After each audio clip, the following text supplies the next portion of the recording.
لانه ما يقدرش يوصل بكري، وهذا الشيء علاش انا هنايا باش نبريزونتي الوالد وكيعتذر منكم كاملين.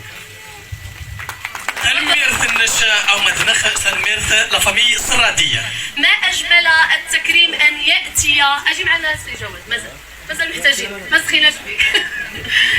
جميل ان ياتي التكريم من محبي الفن، ليس من مؤسسه ديال الدوله او لا جمعيه، بل من عاشقه للكلمه، من انسانه تعشق الشعر الامازيغي، تربت على الكلمه النظيفه منذ صباها ومنذ طفولتها وهي تستمع للشاعر دريسة السرادي.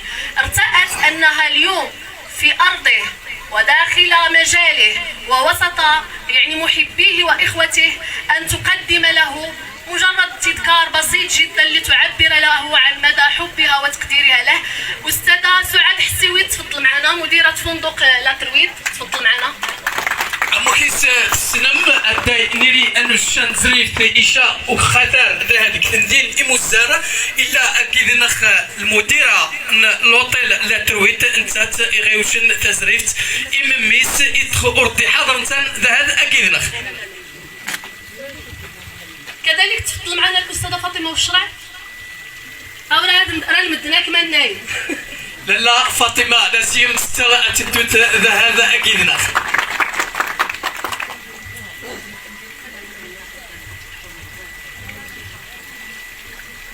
ضيفة شرف هذا الاحتفال فاطمة والشرع.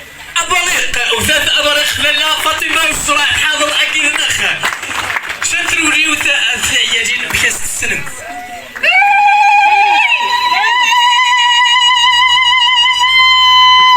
عودة عودة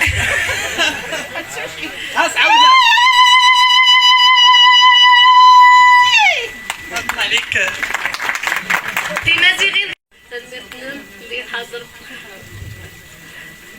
كذلك شهادة تقديرية الحاج الشيخ دريسة السرادي غادي ياخذها بنيابة عليه الابن ديالو جواد.